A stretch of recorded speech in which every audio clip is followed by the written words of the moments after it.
2019 से ही चीन के वुहान शहर में रहस्यमयी संक्रमण से लोगों के बीमार होने की खबरें आने लगी थी। बाद में इसे कोरोना संक्रमण का नाम दिया गया। तब से अब तक लगभग 1.5 साल होने को है। दुनिया के अलग अलग हिस्सों में कोरोना का कहर अभी भी जारी है।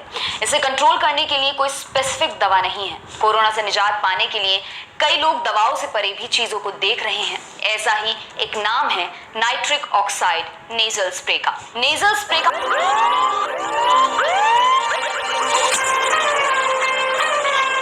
मतलब नाक में डालने वाला स्प्रे।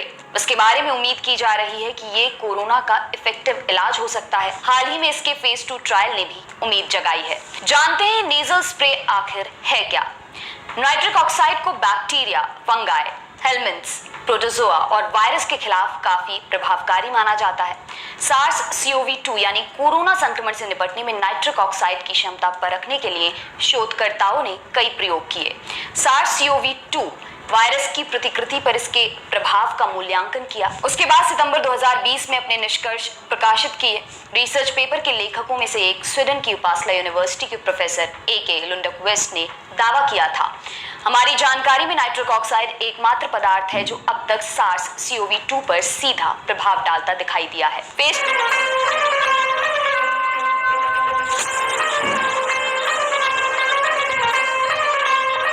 ट्रायल में क्या निकला। नाइट्रिक ऑक्साइड नेजल स्प्रे को कनाडा के वैंकूवर की बायोटेक कंपनी सैनिटाइज ने विकसित किया है। इस काम में ब्रिटेन के Saint Peter's hospitals, NHS foundation trust और बर्कशायर पैथोलॉजी सर्विसेज ने साथ दिया है। सैनिटाइज के CEO डॉक्टर गिली रेगिव का दावा है कि नाइट्रिक ऑक्साइड किसी भी तरह के वायरस को मार सकता है। ये स्प्रे नाइट्रिक ऑक्साइड की थोड़ी सी मात्रा नाक में भेजता है जो SARS-CoV-2 वायरस को मारने में मदद करता है। कनाडा और यूके में इसके ट्रायल्स हुए हैं। फेज 2 क्लिनिकल ट्रायल्स में 79 इन्फेक्टेड लोगों पर इसका असर परखा गया। परीक्षण में इस नेजल स्प्रे ने 24 घंटों के भीतर वायरल लोड को 95% तक कम कर दिया। 72 घंटों में इसका असर 99% तक देखा गया। इन मरीजों में ज्यादातर ब्रिटेन में पाए गए कोरोना वायरस के नए वेरिएंट से संक्रमित लोग थे। इसके अलावा 7000 से अधिक लोगों ने खुद से इस दवा का इस्तेमाल किया था। दावा किया गया कि इनमें से किसी में प्रतिकूल प्रभाव के लक्षण नजर नहीं आए, यानी कोई साइड इफेक्ट देखने को नहीं मिला है। इस ट्रायल के chief investigator virologist doctor Stephen Winchester का कहना है कि कोरोना वायरस के खिलाफ लड़ाई में यह दवा क्रांतिकारी साबित हो सकती है। इस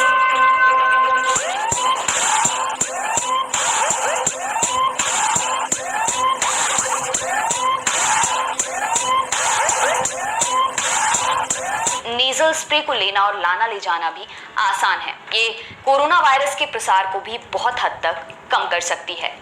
सैनिटाइज के chief science officer doctor Chris Miller का दावा है कि ये पोस्ट एक्सपोजर की भी रोकथाम कर सकता है। पोस्ट एक्सपोजर मतलब संक्रमण की चपेट में आने के बाद। साथ ही वायरस को नाक के जरिए शरीर में जाने से भी ये रोकता है। ये ठीक वैसा ही है जैसे हैंड सैनिटाइजर।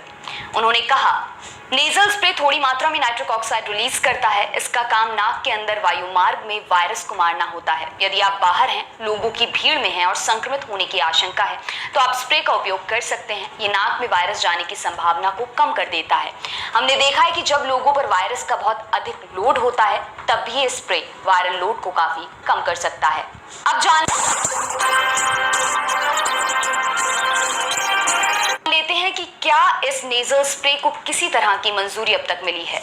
विश्व स्वास्थ्य संगठन की रिकमेंडेशन के बाद देशों की सरकारी संस्थाएं दवाओं के EUA यानी इमरजेंसी यूज ऑथराइजेशन, हिंदी में कहें तो आपातकालीन उपयोग की मंजूरी देती हैं। डॉक्टर रेगिव के अनुसार इजराइल और बहरीन ने स्प्रे को मेडिकल डिवाइस के रूप में इस्तेमाल की मंजूरी दी है। डॉक्टर विंचेस्टर का कहना है कि डेवलपर्स ने यूके में भी इमरजेंसी इस्तेमाल की इजाजत मांगी है। इसके तीसरे फेज के परीक्षण की योजना भी बनाई जा रही है। हालांकि तीसरे चरण के ट्रायल की जरूरत है या नहीं, ये रेगुलेटर को तय करना है। डॉक्टर रेगिव के अनुसार डेवलपर्स भारत में भी कुछ दवा कंपनियों के साथ चर्चा कर रहे हैं। अब जानते हैं कि भारत में वैज्ञानिक इस नेजल स्प्रे को किस रूप में देख रहे हैं। CSIR यानी council of scientific and industrial research के कोविड स्ट्रैटेजी ग्रुप के चेयरमैन हैं professor Ram Vishwakarma. Indian express की रिपोर्ट के मुताबिक उनका कहना है कि एक वैज्ञानिक के रूप में हम इस डेवलपमेंट के लिए ओपन हैं। भारतीय कंपनियां भी इसी तरह के आइडिया पर काम कर रही हैं। उन्होंने कहा, हम रोजाना कई तरह के नए डेवलपमेंट पर चर्चा करते रहे हैं। वैज्ञानिक रूप से ये एक दिलचस्प विचार है। रेगुलेटर इस पर क्या कॉल लेते हैं, हम उसका इंतजार कर रहे हैं। भारत की भी कई कंपनियों ने इस तरह के आइडिया पर काम शुरू किया है।